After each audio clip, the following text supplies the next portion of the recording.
जनता party के पिछड़ा वर्ग मोर्चा के पदाधिकारियों के बीच हम लोग मौजूद हैं और आज पूरे प्रदेश में बहुत सी बातें चल रही हैं। जातिगत और धार्मिक रूप से जो चुनाव का माहौल है, उस माहौल में भाजपा के प्रत्याशी रवि शर्मा के पक्ष में लगातार संघर्षरत हैं। मैं और महामंत्री हैं और भी इनके पदाधिकारी मौजूद हैं।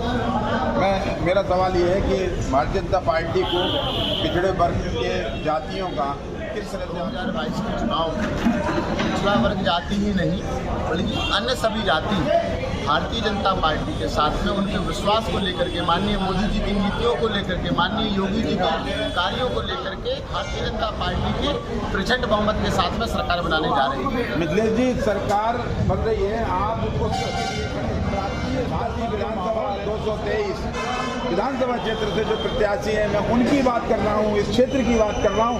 उस धरातल पे चूंकि आप जिले के मोर्चे के प्रकोष्ठ के महामंत्री हैं, मैं यहाँ की बात कर रहा हूँ। कितने मतों से जीतेंगे, किस जुनून के साथ जीतेंगे, किस जोश से जीतेंगे, आपकी क्या मेहनत रंग लाएगी, ये पूछ रहा हूँ। हम सभी पिछड़ा वर्ग मोर्चा के साथ ही पूरे झांसी महानगर में बड़ी उत्साह के साथ में जनता विधानसभा को एक लाख के पार बना करके ऐतिहासिक मतों से विजय बनाने जा रही है। पार्टियों के अपने अपने कोर वोट होते हैं, कोर वोटर्स होते हैं। तो ऐसे कोर वोटर्स देखेंगे तो मुस्लिम समाज एक बड़ा वोट बैंक माना जाता है। आज आप किसी भी योजनाओं में जाके देखेंगे, सिविल हॉस्पिटल में जाके देखेंगे, उन योजनाओं को सबसे ज्यादा लाभ आपको मुस्लिमों को लेते हुए देख पाएंगे। यही वोट तो डाइवर्ट हो रहा है हमारी। कितने वोट आ गए आपके पास? मुस्लिम वोट कितना?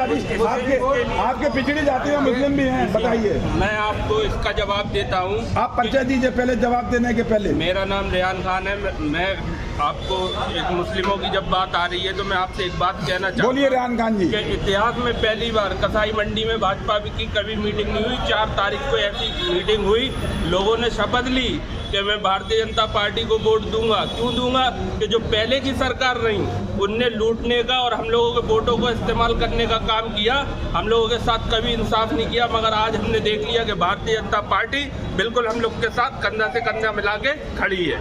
भारतीय जनता पार्टी सभी धर्मों, सभी जातियों के लिए बराबर से काम कर रही है। इस बात की समीक्षा मुस्लिम समाज ने कर ली है। तो इसका मतलब ये माना जाए कि मुस्लिमों का भी भारतीय जनता पार्टी के प्रति आकर्षण हो रहा है और उसका लाभ आपके मतदानों में आपके प्रत्याशी को मिलेगा। बिल्कुल मिलेगा। अब बसपा का भी है और भी वोट है। कोर वोट में यादव वोट भी है। मैं कोर वोट बैंकिंग 1 मिनट में बात करता हूँ आपसे कि मैं हर क्षेत्र में घूम रहा हूँ। चाहे वो किसी आज दलित वोट की बात करेंगे तो दलित भी कहते कि बहन जी ने मुझे ठगा है, मगर मुझे योगी आदित्यनाथ जी ने बिल्कुल नहीं ठगा। ना भेदभाव करा मेरे साथ, ना मेरे साथ ऐसा करा कि मेरा वोट ले लिया और खुद जाके गद्दी पे बैठ गए। बहन जी ने सिर्फ उनके वोटों का इस्तेमाल किया, उसका उनने धन उठाने के लिए फायदा किया कि उस अपनी पार्टी से जिसको भी वो टिकट देती थी लाखों करोड़ों में पैसा लेती थी। तो क्या साहू वोट भी आज यहाँ पे बसपा का प्रत्याशी जो साहू समाज से है, आपको लग रहा है कि उसे मत नहीं मिलेंगे? उसके मत भी आपकी जीत का अंतर बहुत लंबा होगा। यह चुनाव आप ये जाति से ना जोड़ते हुए जो विकास को लेकर के माननीय प्रधानमंत्री मोदी जी के नेतृत्व में, माननीय मोदी जी योगी जी के नेतृत्व में प्रदेश के अंदर जो लोग जन कल्याणकारी नीतियों को लेकर के जिस तरह से अन्य समाजवादी पार्टी की सरकार रही हो, चाहे बहुजन समाजवादी की सरकार रही हो, जिस तरह से उनके पार्टियों में शासन कालों में जिस तरह से व्यापारियों को लूटने का काम रहा हो, जिसका शासन सत्ता में बैठने के लिए चाचा और पिता का त्याग करने का काम किया हो, बहन बेटियों की अस्मिता के साथ खिलवाड़ करने का जैसे शौक रहा हो, आज वही प्रदेश की जनता ने 2017 में प्रचंड बहुमत के साथ में भारतीय जनता पार्टी के साथ में आने का भी काम किया था। और जिस तरह से माननीय प्रधानमंत्री मोदी जी ने और माननीय योगी जी ने सबका साथ, सबका विकास और सबके विश्वास को लेकर के हर समाज के वर्ग के लोगों को, चाहे लोक जन कल्याणकारी नीतियों को लेकर के चर्चा रही हो, चाहे सड़क मार्ग देने का काम हो, चाहे जन आयुष्मान अंतर्गत जोड़ने का काम रहा हो, और चाहे बहन बेटी उज्ज्वला भविष्य योजना को गैस कनेक्शन देने का काम किया हो। भाई पूरे इस देश के अंदर बुंदेलखंड के अंदर 2014 से 2017 से 1,77,000 पक्की सड़कें बनाने का काम किया गया हो, जहां व्यापारियों की चिंता करके एक बहुत बड़े तबके के समाज को सम्मान देने का काम किया हो। और वही भारतीय जनता पार्टी की सरकार में बहन बेटी आज सुरक्षित है। वही आयुष्मान योजना के अंतर्गत प्रत्येक प्रदेश के अंदर और इस खास तौर पर इस झांसी 223 विधानसभा के अंदर 1,76,000 लोगों को जन आयुष्मान कार्ड देने का भी काम किया है और 5 लाख निजी स्वास्थ्य बीमा कवर देने का भी काम माननीय योगी और मोदी जी की सरकार ने किया।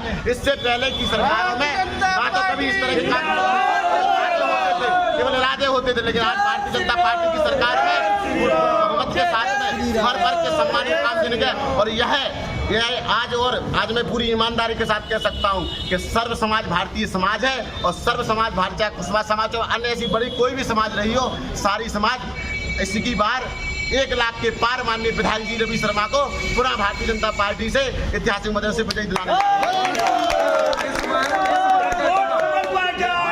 इस बार का चुनाव आप ये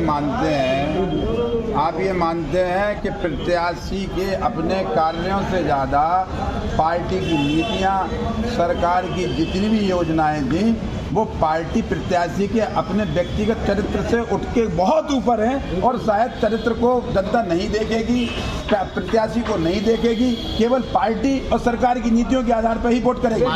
माननीय विधायक जी के नेतृत्व में जिस तरह से झांसी महानगर को विकास की मुख्य धारा से जोड़ा, गांव गली मोहल्ले, किसान, दलित, मजदूर, शोषित वंचितों के लिए माननीय यशस्वी विधायक आदरणीय रवि शर्मा जी ने काम किया। लोगों के बीच में बहन बेटी की सुरक्षा को लेकर के चाहे गुंडा माफिया खत्म किया हो, व्यापारियों की सुरक्षा की गई हो, वहीं बहन बेटी को न्याय दिलाने का भी काम माननीय रवि शर्मा जी के नेतृत्व में हुआ है। और वही नेतृत्व के चलते आज तीसरी बार फिर से वही झांसी की जनता उन्हें विधायक के रूप में